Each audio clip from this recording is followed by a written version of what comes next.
Thank you very much, first of all. And there's probably, just in relation to this programme, there's a couple of maybe comments that I would make just at the outset to discuss it. First of all, in relation to this is a model of support in a higher education context.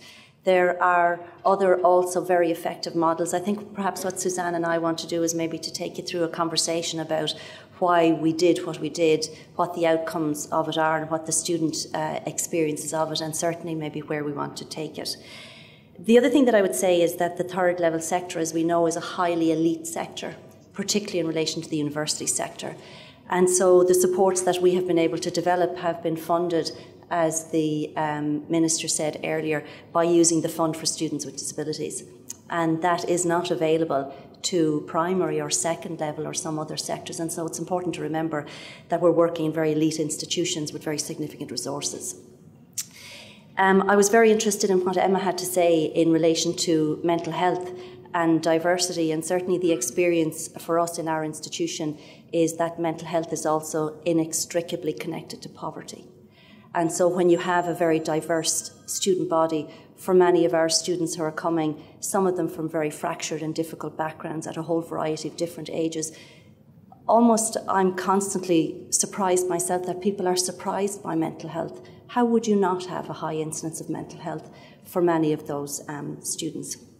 And the last thing that I would say before I start speaking is the assumption that mental health is something that's just relevant to students is extraordinary.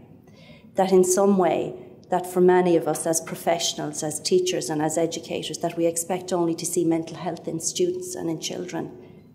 It's about all of us. And I suppose I want to talk a little bit about the impact of that when you don't see positive role models, teachers in particular, talking about their own mental health issues and what that could mean for children and students in the classroom in the context of changing the conversation around mental health. So first of all, the outline of what myself and Suzanne are going to talk to you about is really about where Student Central came from, why we developed it, and what the outcomes of it actually are.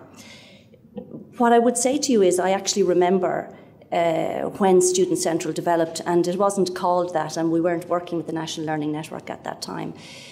But I actually met a student who was having very significant issues because of a mental health difficulty, and we had been talking for about 45 or 50 minutes. And I had come up with a wonderful plan based on my own experience of how everything could be recovered for that semester, and when it would be recovered, and who that individual was going to meet, and what was going to happen, and how we were going to provide this and this and this support. And almost as an end of conversation, I said, how are things at home? And what the student said to me was, I actually haven't left my house in 2 weeks. This is the first time I left, and it was just to come in and see you. And I remember thinking at that time that that student deserved so much better than what I had to offer her, and that that student deserved so much better than what the university had to offer her, because we weren't expert enough, we didn't know enough, and what we were doing wasn't good enough. And that's where Student Central came from. And so it's interesting, I think, for all of us to look at our institutions. I was so interested in what the ESB are doing, to ask ourselves, do we know enough about this subject, and is what we're doing actually good enough? And the reason that we should do that is because for many of those students, if you're not good enough, they're not going to survive in that educational institution, in that sector. So you have to be on top of your game in order to help these particular students. We know that students with mental health issues are more vulnerable to withdrawal, and for us, certainly in Maynooth, our experience is that most students with disabilities are very effectively supported within a strong, mainstream, inclusive, supportive environment. And so what we also know is that the one category that aren't doing as well in higher education, or that weren't doing as well in higher education, was students with mental health issues.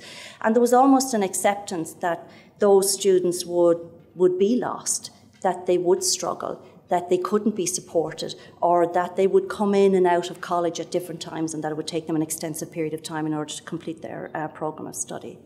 We also know that they're presenting with increasingly complex issues, and so for us it would probably be unusual for a student to present just with one mental health issue or with one issue. They're often overlapping, often one impacting another, and they're often extremely complex in the context of how you can respond as an institution appropriately.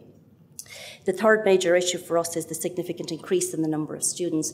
And I'm interested, and we're going to talk a little bit maybe later about stigma. We have over 800 students with a whole variety of disabilities in Maynooth University. Of those, a couple of hundred of those are students with mental health issues. I would estimate that if the students, all of whom had a mental health issue, actually indicated that they had it, that would be a couple of thousand rather than a couple of hundred. So what does that mean in the context of the struggle that's going on in individuals, people's lives, and what we've all done, I suppose, to contribute to that? When I'd had that conversation with that student, what we decided to do was that the Fund for Students with Disabilities, which provides support to provide really good models of learning, support and assistive technology and a whole range of enabling models for students, we decided really to pivot that support and to focus, because we had developed so much in the area of mainstream inclusive education, to focus on what model could we develop that would actually effectively support students with mental health issues. We developed a number of different models, and we thought that might be learning for you. You don't get it right first time. We certainly didn't. Each year, the model that we developed, there was something wrong with it. It wasn't that it wasn't better, it was better, but it wasn't as effective as we needed it to be. And there was a whole variety of reasons for that. The programme that we have developed is psychology-led. There's other programmes like Unilink in Trinity, for example, that are occupational therapy-driven. And they're all based on the same principle of looking at a student as that this is their life and how can you effectively support them. We focus on students with mental health conditions, autism spectrum disorders and attention deficit disorder. Interestingly, we also focus the support on students who have a disability and who don't have a diagnosed mental health difficulty, but who have all of the impact of it. So you're not reliant on that particular diagnosis to help them. And the supports are very much on being about enabling them, recognising that I think one of the greatest and most challenging areas for us over the coming years is supporting not so much access into education, which is increasingly being addressed by the national policy perspective and also by institutional commitment, but how do you support people who are very well educated into employment? And how do you connect with employers to make sure that when they are in employment, that we've learned from the experiences of both sectors to support them when they're there? And so we're very focused on enabling students. We have expanded the programme. Initially, we had one assistant psychologist who delivered the programme. And it has been interesting for us because initially, in relation to students with mental health issues, there was a real issue around, or certainly the accepted wisdom at the time was that students with mental health issues wouldn't present for support. That generally speaking, they tended to drift away, that even if you wanted to talk to them, you wouldn't be able to help them. That hasn't been our experience. In fact, our experience has been that students, when they know that there's a professional, expert, appropriate, inclusive support for them that is not stigmatised, will attend and engage with it in their droves.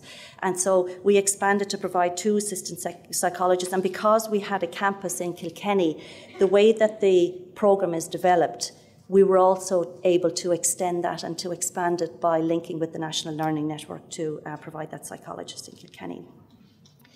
The student central team, which is made up of the 2 assistant psychologists and the psychologist in Kilkenny, don't only provide post-entry supports for those particular students, they increasingly contribute also to orientation and to pre-entry supports, and we feel that's really important to hit those high risk or high pressure points by supporting them in the transition from wherever they're currently at into higher education, recognising that there's a whole range of stakeholders often involved in that transition that you can link with very effectively. An evaluation of the programme since it began has been completed now by Edge Hill University in the UK, and we're going to have a report and we'll be publishing that early next year.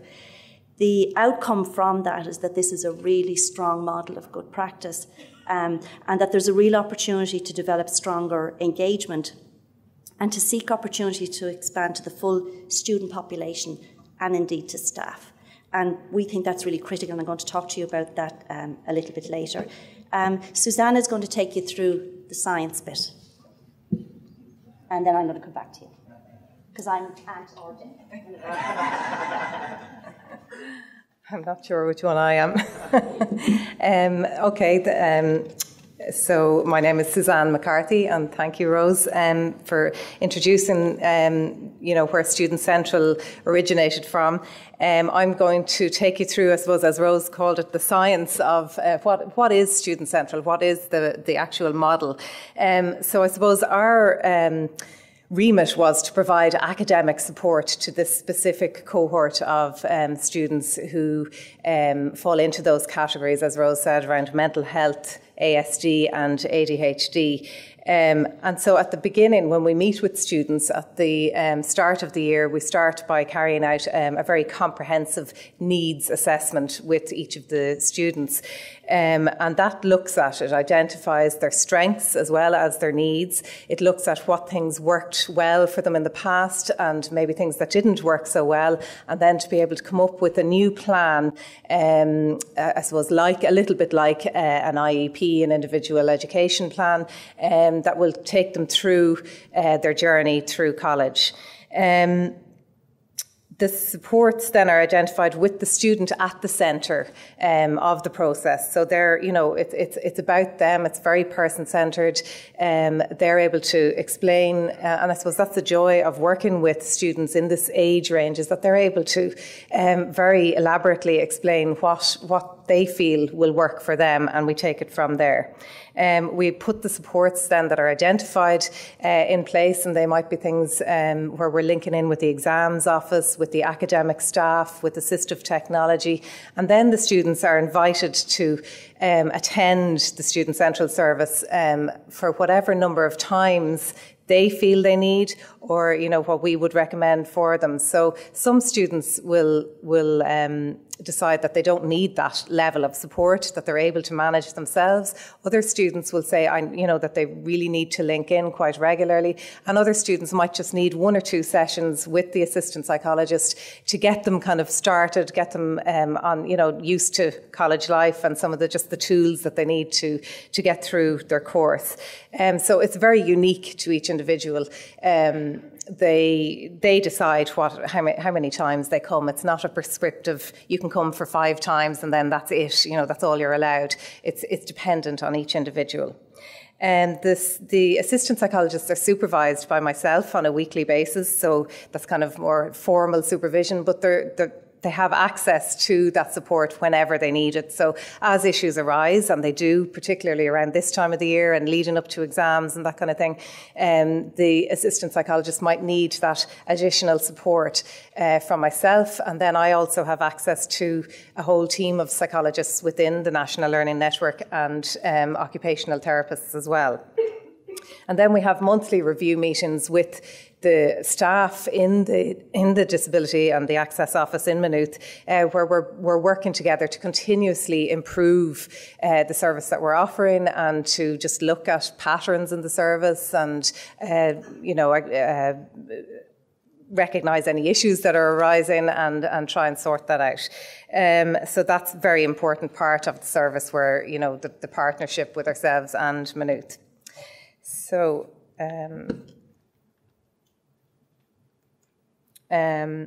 So it's a very, I suppose, it's a biopsychosocial approach that we take to supporting the students, recognising that social and emotional issues are very have a huge impact on academic performance for students. So those areas need to be supported in order for students to be able to achieve academic success. And one of the reasons that we kind of use the psychology kind of led service and the assistant psychologists is that we know that they have the knowledge, the awareness, the competencies to be able to support this particular cohort of students who often come with very complex diagnoses, and their needs are quite complex as well. So the feedback that we've had from the students, and through the independent evaluation that we've had with Edge Hill University, we know that the students very much value the knowledge and the expertise and the competency of the assistant psychologists. They've given us that feedback, and they feel that they're very well understood and therefore well supported, whatever their difficulties are.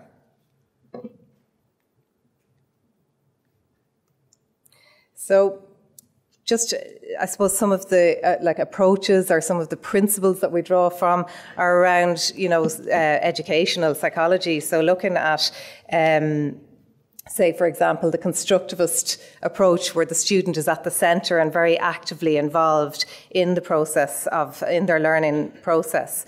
We take from kind of the whole area of behaviourist approaches, so teaching students to self-monitor, self-regulate, to be able to self-manage their difficulties, and then teaching them ways of being able to set rewards and goals and targets for themselves. So it's very much about giving them those tools to be able to self-manage the difficulties. And as I said earlier, some students will be able to do that after a couple of sessions and take those tools and move forward and are less dependent on the service. So I suppose our aim is always to empower the students with those tools to become independent learners and to move on, without our support and be able to do it themselves.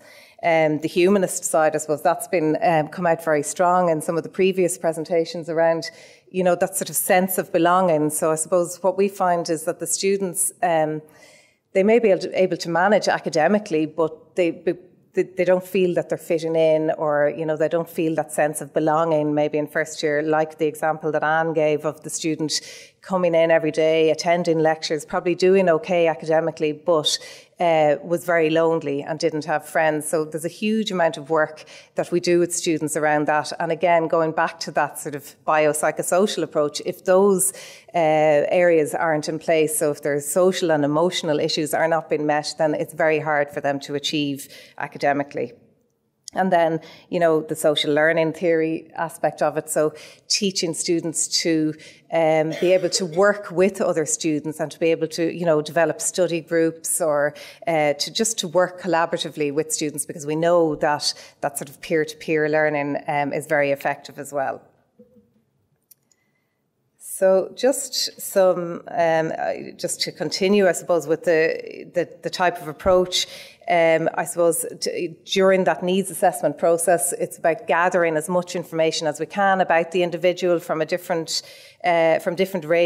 sources, and then just viewing the student holistically using a logical step-by-step problem-solving approach, and then being able to put forward some suggested interventions for the students around each of those different problem areas or problem dimensions. We try to provide education around their diagnosis, and this is another area that comes up time and time again, is that the students come with all of this paperwork from consultants and psychologists and occupational therapists and speech and language, and they may have, and it's more often the case, is that they have more than one diagnosis, but nobody has sat down with them to explain these diagnostic labels, so they don't understand the difficulties, they don't understand themselves what their diagnosis is all about. So we spend quite a bit of time with some students trying to provide that psychoeducation support for them. And then we use a strengths-based approach and signpost students to other internal and external services that might be available. So that could be from, counselling within the college itself. It could be over to assistive technology. It could be, there's other mainstream supports within Maynooth as well, where they can get other kind of, writing skills, mathematics skills and things like that. And then externally to link in with the external services that are available to them. Some brief statistics from last year's figures. Like at the end of the year, we always gather the student engagement data as the year goes along, and then we do a student survey as well at the end of each year, just to kind of inform further development of the service. So last year, what we found was that there were an equal number of males and females accessing the service, which had changed from when we started in 2012. And one of the aims was, so in 2012, in that first year of the service, there were a significant significantly more female students accessing the service than males. So it was one of our aims to kind of promote it and try and get more male students using the service. So what we found now is that there are more equal numbers of male and female students. They're more likely to be aged in that age category, 18 to 25, and they're more likely to have more than one diagnosis, which I've already mentioned, and that it makes the situation a little bit more complex for some students, and it's mainly first-year arts students as well. I suppose what our experience is from the service that we provide in Maynooth and in other HEIs is that if you front-load these types of supports in first year, then by the time the student gets through first year, they're able to use those tools to self-manage. So we don't have as many second years, third years students accessing the service. There might be some, but not as many. What we do find then is that maybe in fourth year, when things things like theses and dissertations are required, the students tend to link back in with the service to get that, because they're a little bit more stressed. They're now faced with another new task that they haven't had to do before. So it's trying to manage that.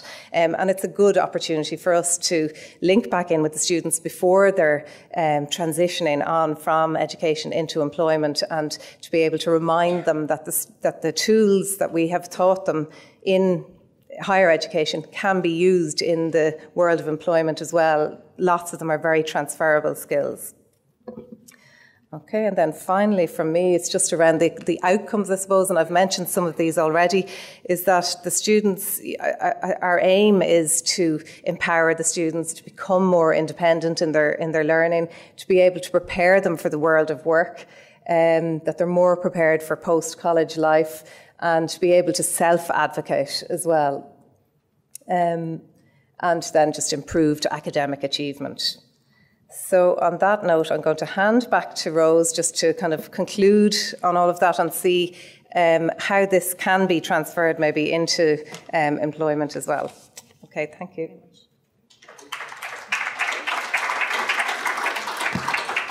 One of the things that we have noticed as well is that because you have one or two or sometimes three individuals managing and coordinating the supports for students with mental health difficulties, what it means is that, and maybe you find that like it happens even in employment and it happens across the educational sector, people with mental health issues, they tend to drift away. You notice they haven't been at class for a couple of weeks. They just tend to gradually drop out of college, whereas what we really try to do is, for example, even if a student is hospitalised, you keep linked in with them. Are they still able to use their notes? Do they still want to stay connected? If we know that a student they're not well enough to be here for a period of time, you try to coordinate them as they move out and coordinate supports for them as they move back in. So somebody might be due to come back in September, but they might be accessing supports right throughout the summer. Student Central doesn't close. So they access those supports. It's all, in many respects, it's about staying connected. So for us, in relation to the key conclusions, I think we couldn't have done this on our own. First of all, we don't have a medical faculty, and we really needed that expertise. Now, we brought our own expertise because we are really experts in the area of inclusive teaching, of really good learning, of mainstreaming good supports. But what we needed was the science. And we needed to ensure that when somebody was providing support for somebody with a very complicated diagnosis, they were doing it with the appropriate expertise. And so the National Learning Network have been fantastic partners. And I would encourage everybody, rather than thinking it can't be done, learn from the models that are out there, look for other partners, and it has been a fantastic collaborative, enriching relationship, I think, for us as a sector. And when we built it, we always built it from the point of view of what could this mean for other sectors. And I am very conscious, particularly with the profile of students that are increasingly presenting to us as a university, I'm really concerned about children that are in primary school and in early secondary school, and indeed in the further education sector, who don't have access to these kinds of supports and services. And I wonder how fair that is. And I wonder about people who present to us who are largely survivors of, circumstances and institutions that are almost baffled by the complexity of the situation that they're presenting with and how to support them. And so for us, that relationship has been key. The expertise has been key. And I think the students are having really good outcomes from, and I suspect also, generally speaking, in relation to access, it's about a combination of social justice and business models. This is a fantastic business model. And so you develop really effective supports for a very marginalised and vulnerable group in a very effective, sustainable way, which is supporting much stronger outcomes from them. And so it could be replicated. Just to focus on two final things, the stigma around mental health is enormous. And I've often thought that in relation to access to education, and this applies to my own institution, I guess across the whole sector, there's a sense that we're very comfortable increasingly with diversity. Within that diversity agenda, my sense is that people with disabilities have been left a bit further behind in that progress. And within that group, I think people with mental health issues are much further behind, because there's a sense that it's challenging. I would find constantly, even in my own institution, that people are afraid. They're afraid they'll make the wrong decision, they're afraid they'll give the wrong advice, and they're afraid of the consequences for it. Most students, I think, if they could, will conceal a mental health difficulty from themselves, from their families, from the institution. And I worry about all of those people who struggle or drop out, and I think about how difficult the journey must have been from them. I think we all have individual, institutional and sectoral responsibilities to address this. For myself, in relation to the provision of supports, I was doing, and this particularly relates to employment, I was doing interviews with 10 different students and interviewing them at 2 different time points, talking about their experiences of disability throughout the education sectors. And all of them were really high achievers in a whole variety of different areas.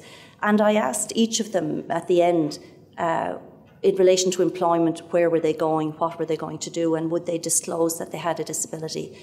And each of the 10 said that they would never disclose that they had a disability to a prospective or a current employer if they had a choice. And isn't that interesting when you think about where they are and what they have achieved and the position of power increasingly that they're in? But they don't want to talk about it, they don't want to say it, because they feel that an indication of having a disability, and particularly a mental health issue, is seen as a sign of weakness. And that a sign of weakness means that you won't be employable. And so we really need to have to think about what we mean by providing very supportive frameworks in education, supporting really amazingly talented people who have achieved, many of them, despite all that life has thrown at them, and what happens when they go looking for a job, and what that means, having invested so much in education, if they can't get a job. And so for us, I think, the things when myself and Suzanne were thinking about it, in relation to what this means for employment is, as I said at the beginning, mental health is about every single person here in this room. And knowing it, we know that a quarter of us here are going to have a significant mental health issue during the course of our life. Many of us here already will have had, and certainly will have during some stage in our lives. So it isn't just about students, it's about all of us. What we really feel ourselves is that some of the learning from Student Central can be adapted and continued into the workplace and into employment.